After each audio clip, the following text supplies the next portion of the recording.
Il était 2 heures et la maison était un tombeau de silence à l'exception du faible bourdonnement d'un ordinateur portable s'infiltrant dans part, l'entrebâillement sous la porte de la chambre de mon beau-fils. Mes pieds nus précèdent le parquet froid. Chaque pas était mesuré comme si je marchais sur la pointe des pieds dans une chambre de mine. Mon cœur battait la chamade, un rythme effréné qui allait m'étouffer. J'avais seulement voulu prendre un verre d'eau pour apaiser. La douleur persistante qui m'avait tenue m'est maintenant debout dans le couloir sombre. J'étais figée sous ce rayon de lumière bleue. Mon mari James dormait profondément au bout du couloir inconscient, de l'orage qui se préparait à quelques pas. J'aurais dû faire demi-tour. J'aurais dû l'ignorer, faire comme si je n'avais rien vu. Mais la curiosité, cette étincelle dangereuse, moi plus proche et ce seul choix ont tout dénoué. Je m'appelle Emily, j'ai an et je suis mariée à James depuis 8 ans. Il est stable, gentil, un conseiller financier qui me rassure dans un monde qui semble souvent fragile. Son fils, Ethan, avait 20 ans quand nous nous sommes rencontrés. Un enfant réservé qui vivait dans son propre monde entre jeux vidéo et écouteurs. Je n'ai jamais été sa mère. J'étais juste Emily et c'était bien comme ça. J'avais déjà divorcé une fois. J'étais prudente en amour et James aimait une seconde chance de vivre quelque chose de vrai. Ethan a déménagé après la fac et j'ai pensé que notre histoire était terminée. Mais il y a 6 mois, il est revenu à 26 ans sans emploi après l'implosion d'une start-up technologique à Seattle. Il a emménagé dans notre chambre d'amis pour économiser. James était ravi, fier de son fils intelligent. Je me disais que c'était temporaire, mais n'était plus le garçon timide dont je me souvenais. Il était plus grand, plus large, avec une assurance tranquille qui semblait emplir chaque pièce. Son regard s'attardait un peu trop. Ses sourires avaient un poids que je ne pouvais pas situer. Je l'ai balayé d'un revers de main. De l'arrogance, pensée. Inovencef. Cette nuit-là, alors que je regardais par la porte entr'ouverte, mon monde a basculé. Ethan était assis sur son lit, la lueur de l'ordinateur portable projetant des ombres sur son visage. Son expression était intense, presque respectueuse, tandis que ses doigts parcouraient le clavier. Puis je l'ai vu, une vidéo, pas n'importe laquelle. C'était nous, James et moi, qui devions rester privés. Personne n'aurait dû la voir. Mon estomac s'est retourné, le verre dans ma main tremblant. Depuis combien de temps regardait-il? Comment avait-il pu aggraver la situation? Pourquoi n'avais-je pas crié? Pourquoi n'avais-je pas claqué la porte pour exiger des réponses? Au lieu de cela, je suis restée plantée là, prise dans un étrange mélange de peur et de quelque chose de plus sombre, une sorte d'intrigue. Dans les yeux d'Ethan, je n'ai pas vu que de la curiosité, mais une soif, une fixation qui me clouait sur place. Je reculais, le souffle court et retournais au lit où dormait James, inconsciente que nos vies étaient sur le point d'eux. Seb et sœur. Les jours qui suivirent furent une torture. J'évitais et je lui parlais à peine. L'image de cet écran lumineux me hannit. Ethan était gravé dans ma mémoire. Je me disais que j'étais dégoûtée, mais qu'une part de moi traîtresse provoquait autre chose. Un frisson que je ne voulais pas. Non. Quand Anéan me croisa dans le couloir, son bras effleurant le mien. Ma peau m'y picota. Au petit déjeuner, son sourire était désinvolte, mais ses yeux cachaient un secret, et j'ennuis le souffle coupé. Pourquoi une part de moi-même était-elle flattée? J'étais une épouse fidèle, une bonne personne, du moins le croyais-je, mais c'était indéniable. Un courant dangereux menaçait de m'emporter. Un soir, James partit en voyage d'affaires. Soyez sages tous les deux, me taquina-t-il en m'embrassant sur la joue avant de partir. La maison était trop grande, trop silencieuse. Je m'asseis dans la cuisine, frottant les plans de travail déjà propres, lorsque la voix d'Ethan rompit le silence. Il faut qu'on parle. Il se tenait sur le seuil, les bras croisés, la voix indéchiffrable. Mon cœur s'emballa lorsqu'il s'approcha. « Je sais que vous avez vu, dit-il, un sourire narquois aux lèvres. Qu'avez-vous vu? Murmurai-je d'une voix à peine audible. Il se pencha, son souffle chaud contre mon oreille. Vous êtes encore plus belle en vrai. Mes joues me brûlèrent, un mélange de honte et de haine m'envahit. C'était mal. J'étais mariée, il était mon beau-fils. Mais il avait raison. Je n'avais pas osé arrêter d'y penser. Ce qui suivit fut une danse dangereuse. Ethan a repoussé les limites, ses caresses, une main sur mon bras, un effleurement de ses doigts dans le couloir. Il a laissé sa porte entr'ouverte. La lueur de l'ordinateur portable m'invitait à regarder. Au dîner, son pied effleura le mien sous la table et je ne partis pas assez vite. Tiens, assez vite. C'est hier. Tiens encore. Je commençais à jouer le jeu en pyjama plus doux, laissant mon peignoir ouvert. Je me disais que j'avais le contrôle, mais Ethan avait toujours 2 coupes d'avance. Je connaissais les limites, le consentement, l'importance de dire non. J'avais lu des livres, suivi des séminaires sur les relations saines. Les limites sont sacrées. Elles nous protègent. Elles maintiennent des relations claires et sûres. Pourtant, j'étais là avec les limites que j'avais juré de ne jamais franchir, chaque leçon sur le respect de moi-même et des autres. Puis la tempête a frappé littéralement. L'électricité a été coupée, plongeant la maison dans le noir. Le vent hurlait dehors, secouant les fenêtres. J'étais debout dans la cuisine, agrippée au comptoir, lorsque la voix d'Ethan est venue de derrière, basse et constante. Ce n'est qu'une tempête. Sa chaleur se pressait contre mon dos. Ses mains me caressaient de la taille. Mon cœur battait fort. Arrête, dis-je. Mais ma voix tremblait.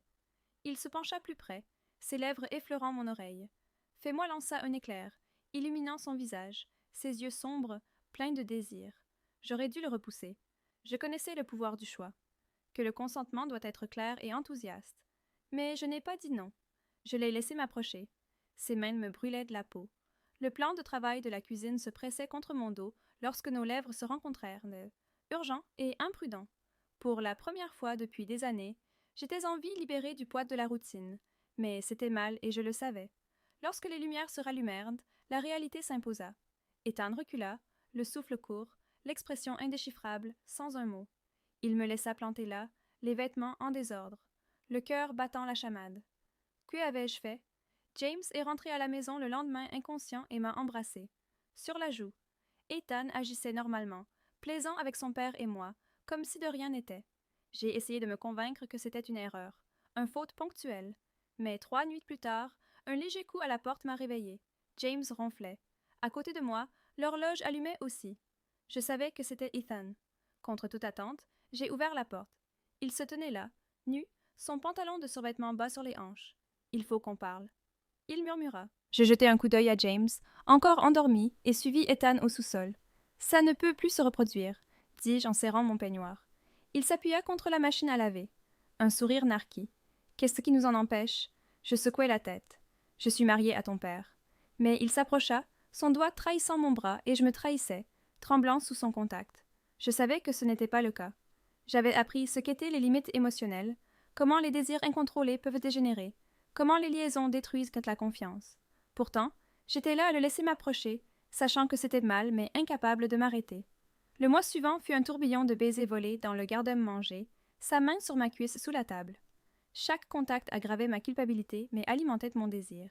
Puis, un matin, je réalisai que j'étais en retard, 2 semaines en retard. La panique m'a envahi, tandis que je fixais le test de grossesse sur le comptoir de la salle de bain. James frappe, ça va? J'ai caché le test dans ma poche en marmonnant à propos d'une gastro-entérite. Quand il est parti travailler, j'ai fait le test. 3 minutes comme des années. Quand la deuxième ligne rose est apparue, mes genoux ont lâché. Ça pourrait être celui de James. Ça pourrait être celui d'Ethan. J'ai confronté Ethan en lui fourrant le test dans les mains. Ses yeux se sont illuminés. C'est parfait, a-t-il dit en souriant. On peut arrêter de se cacher. J'ai reculé. Tu crois que je quitterai James pour toi? Son visage s'est durci. Tu l'as déjà fait. Chaque fois que je te touche, tu es à moi. Il m'a donné 3 jours pour le dire à James où il le ferait. J'étais piégée. Si je le disais à James, il me quitterait. Sinon, Ethan détruirait tout. Ce soir-là, j'ai fait mon choix. J'ai fait ma valise, laissé mon mariage sur le comptoir avec un mot, et je suis partie en voiture dans la nuit. Mon téléphone a vibré. James! Puis Eon, je les ai ignorés. Je suis arrivée dans un motel délabré à l'aube. Seule, je me suis effondrée. En l'eau, j'avais trahi tout le monde et maintenant j'étais enceinte. Peut-être de l'enfant de mon beau-fils. Le message vocal de James était gentil, suppliant de parler. La culpabilité m'a écrasée. Il pensait que c'était juste nous, pas la trahison la plus profonde. Puis des coups à la porte du motel m'ont réveillée. La voix d'Ethan. Émilie, ouvre, mon cœur s'est arrêté. Comment m'avait-il trouvé? J'ai ouvert la porte et je l'ai vu écheler avec James derrière lui, le visage mêlé de colère et de confusion. À quoi pensais-tu? En courant, a demandé James. Ethan s'est tourné vers lui, la voix froide. Elle est enceinte. C'est à moi. James Tytube, ses yeux me brisant le cœur. Combien de temps? Murmura-t-il. Ethan eut un sourire narquis. Un instant, James s'est mis un sonitural et sortit en trombe. La porte claqua comme un jugement dernier. Ethan Redcrow est cruel. Ça s'est bien passé. Je le vis clairement. Alors, pas de l'amour, mais un jeu. Il aurait tout. La vidéo, la séduction, le test. Tu as planifié ça? Dis-je d'une voix tremblante. Il haussa les épaules. Yeah. Te foulais. Le reste, ce sont des dommages collatéraux. J'attrapai mon sac à main, mais il vit. Mon poignet, où crois-tu que tu vas? Je le rencontrai. Provocateur, regarde-moi. Je sortis, le laissant derrière moi. Le lendemain matin, dans un restaurant, je m'assis dans une banquette chaleureuse, un café froid à la main. La servise Clara remplit ma tasse rare. Piena, demanda-t-elle. Je m'effondrai en sanglots et lui raconta tout. Elle me prit la main fermement. Tu n'es pas seule, dit-elle. Recommande.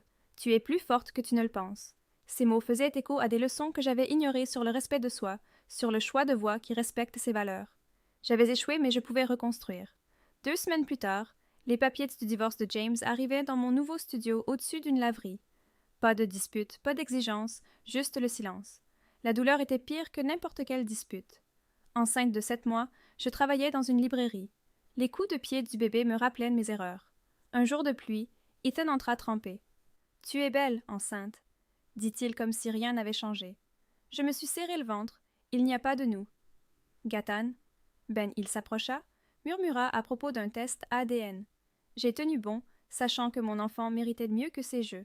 Quand le travail a commencé, j'étais seule à l'hôpital, chronométrant les contractions dans un taxi. Ma fille, Lily, est née parfaite. Son petit visage était un nouveau départ. Ethan est arrivé avec un avocat exigeant la garde. J'ai riposté, menaçant le tribunal. Avec l'aide du libraire, j'ai disparu.